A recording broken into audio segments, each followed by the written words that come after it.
Esta es una producción de Grupo Fórmula. Encuentra más contenido como este en radioformula.mx.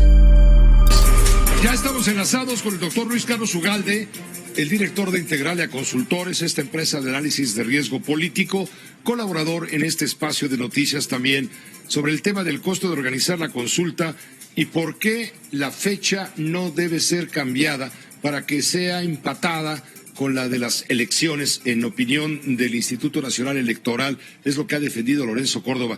Luis Carlos, un saludo muy cordial, muy buenas noches. Muy buenas noches, Pepe. Mira, yo te diría que hay dos razones, una jurídica y una política. La jurídica tú ya la comentaste con el presidente del Senado. La Cámara, el Congreso y las legislaturas de los estados determinaron en diciembre pasado, o sea, hace 10 meses, que la fecha para las consultas populares sería el primer domingo de agosto. Punto. Fue un pacto del poder constituyente. Tú no puedes, 10 meses después, porque el presidente de la República se le ocurre que es muy cara la consulta que él quiere, cambiar la fecha. Como dijo el presidente del INE, no puedes hacer reformas a la Constitución a contentillo, a la orden del jefe supremo del país. Eso es inadmisible. Eso sería propio de un país totalmente con poca base institucional. La segunda razón tiene que ver con un tema muy importante. La razón por la cual los partidos políticos determinaron que no coincidieran era justamente para desempatar lo que es una elección de partidos políticos, de lo que es una consulta abierta a la ciudadanía donde los partidos no forman parte orgánicamente.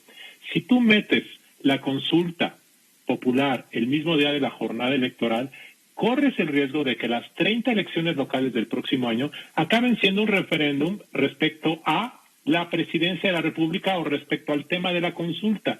Y creo que eso desde un punto de vista democrático es inconveniente. Millones de mexicanos quieren elegir regidores, alcaldes, gobernadores, definir los problemas de agua, de vivienda, de inseguridad de sus entidades. Y hacer esto significa dividir los temas. Meter todo en un embudo en un mismo día me parece que es inconveniente. Ahora bien, el tema del costo. La Constitución establece, Pepe, que las consultas populares serán organizadas por el INE.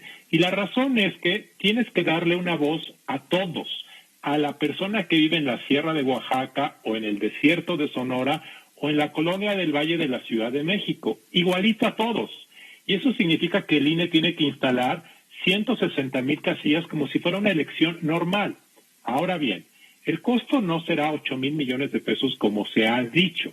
¿Por qué? Porque cuando organizas una elección federal requieres tener 6 funcionarios de casilla, más las suplentes, más imprimir boletas para elecciones de diputados, senadores, presidente, más representantes de casilla, etcétera, etcétera.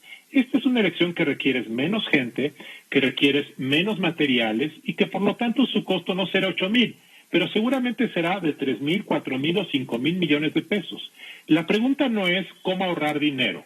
La pregunta es, cuando el presidente de la República solicitó esto, sabía del costo que implicaba. Entonces, tú no puedes solicitar algo sabiendo el costo que significa y luego decir que se baje el costo porque no hay forma de hacerlo, porque la Constitución establece cómo, cuándo y quién lo hace. De tal forma que en este momento la pregunta relevante debe ser, ¿vale la pena seguir adelante con una consulta cuya respuesta ya sabemos cuál va a ser, cuyas consecuencias son totalmente inocuas, porque la forma como quedó redactada la pregunta hace irrelevante totalmente el resultado, y que además nos va a costar 3, 4 o 5,000 millones de pesos? ¿Vale la pena desde un punto político, democrático y presupuestario que México emprenda este ejercicio, reitero, que va a ser totalmente inocuo?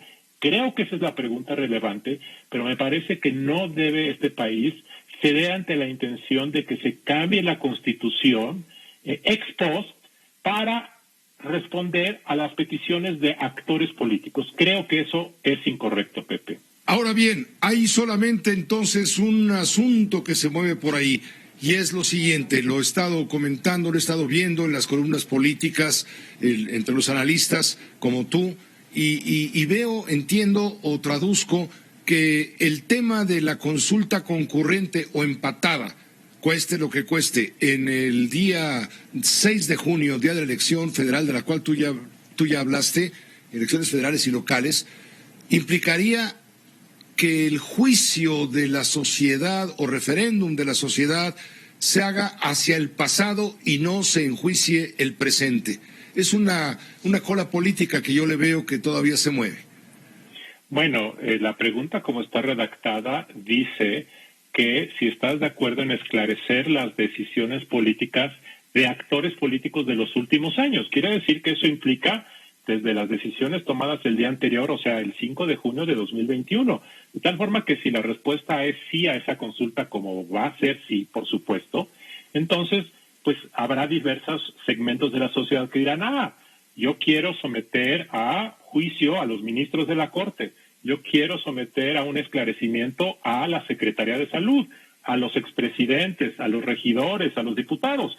Realmente, como está escrita la pregunta por la Corte, permite que cada segmento de la sociedad interprete a su forma a qué se refiere el esclarecimiento de decisiones de actores políticos. Por eso es que esta consulta es totalmente inocua, porque al final, como abarca a todos, a la clase política en su conjunto en los últimos años, por decisiones políticas tomadas, o sea, todo es abstracto, genérico, en el fondo, la consecuencia de esto es totalmente vacía, no tiene consecuencias, y como además la Corte dijo que no es obligatoria para nadie, entonces imagínate una consulta que no es obligatoria para nadie, que abarca a toda la clase política por decisiones tomadas en los últimos años. Al final es un conjunto vacío, Pepe, y por lo tanto la pregunta es, ¿vale la pena que el país gaste 4,000 o 5,000 millones de pesos para un ejercicio cuyo resultado va a ser un conjunto vacío? Creo que esa es la reflexión de fondo que tenemos que hacernos. Te agradezco mucho, Luis Carlos, gracias por este análisis. Gracias, Pepe, muy buenas noches. Que te vaya muy bien, gracias. Luis Carlos Ugalde, director de Integralidad. Esta fue una producción de Grupo Fórmula. Encuentra más contenido como este en radioformula.mx.